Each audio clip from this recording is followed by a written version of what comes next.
Hi friends, good morning. আজকে আমি আপনাদেরকে দেখাতে এসেছি নারকেল গাছ। এই দেখুন, চারপাশ ধরে এই পুকুরটার চারপাশ ধরে শুধু নারকেল গাছ। নারকেল গাছের ছায়া জলে পড়েছে। দেখুন কি অসাধারণ দৃশ্য।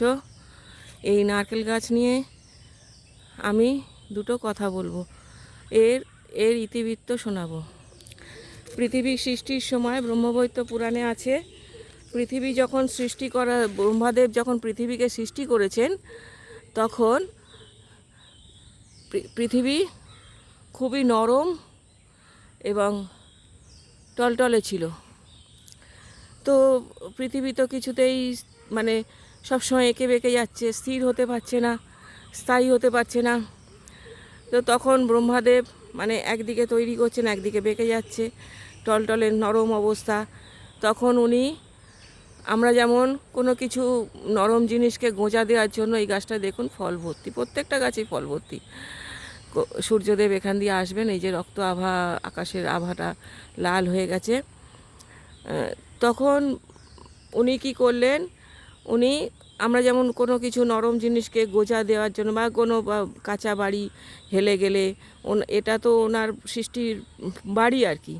হ্যাঁ, পৃথিবীটা ওনার সৃষ্টিকর্তার সৃষ্টির বাড়ি। তাই আমরা যেমন বাড়ি টাড়ি বেঁকে গেলে বা হেলে গেলে আমরা যেমন বাঁশের গোঁজা টোজা দিই, উনিও সেই রকম নারকেল গাছকে সৃষ্টি করলেন, করে গোঁজা দিলেন। একটু উল্টোভাবে ভাববেন, কারণ পৃথিবী তো মহাশূন্যে ভেসে আছে, তাই এটা তো গোঁজাই বটে, বাইরের দিকে গোঁজা।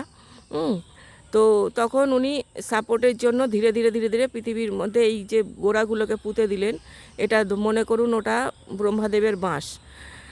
এবার সেইগুলো উনি ঠেকনা দেওয়ার জন্য নারকেল গাছকে সৃষ্টি করেছেন।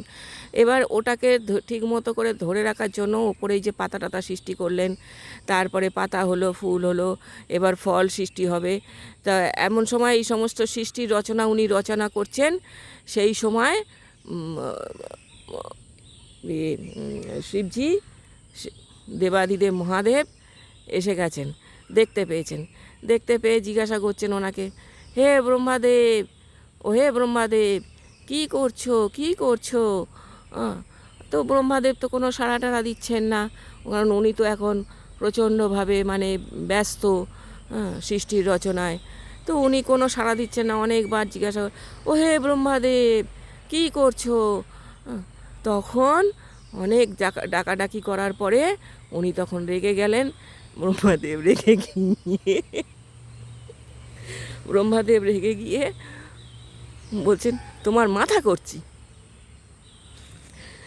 যেই না বলা, তো তখন শিবজি তো রাগ করবেন না। শিবজি তখন বলছেন, ও আমার মাথা করছো, তা বেশ, তা বেশ, তো ভালো করেই করো। সেইখান থেকেই অ্যাকচুয়াল নারকেলগুলো যখন দেখবেন, শিবজির মাথা, ব্রহ্মাদেবের কথা তো মিথ্যে হবার নয়, এবং শিবজির মাথা যেহেতু বলেছে, আর শিবজিও পারমিশন দিয়ে দিয়েছেন, তো ঠিক আছে। তো সেই জন্য নারকেলের মাথাগুলো ওই রকম হয়, নারকেলগুলোই ওরকম হয়, ফলগুলো মানে শিবজির মাথা হিসাবেই ধরা হয়। এবং এতে চোখ থাকে, ঝুঁটি ঝুঁটি মতো, চোখের কাছে ঝুঁটি মতো থাকে, ওগুলো চুল, এই হিসাবেই ধরা হয়। এই হলো আমার মানে নারকেল গাছের জন্মবৃত্তান্ত। নারকেল গাছের জন্মবৃত্তান্ত আমি আপনাদেরকে শোনালাম।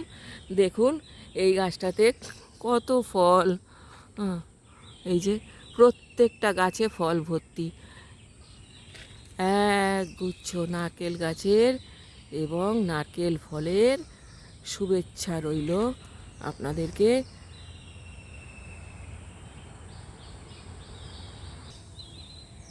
এই যে সূর্যদেব আসছেন, দেখুন এই যে লালে লাল লাল সূর্যদেব, বললাম না এখানে সূর্যদেব আসবেন। দেখুন জলে তার প্রতিবিম্ব, নারকেল গাছের প্রতিবিম্বটাও দেখাই, কি সুন্দর।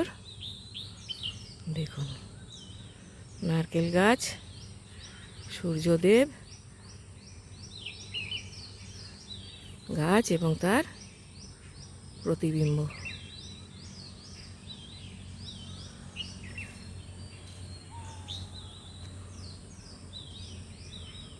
Thank you for watching. ভিডিওটা ভালো লাগলে অবশ্যই একটা লাইক শেয়ার কমেন্ট করবেন। আমার চ্যানেলটাকে সাবস্ক্রাইব করে আমার পাশে থাকবেন প্লিজ।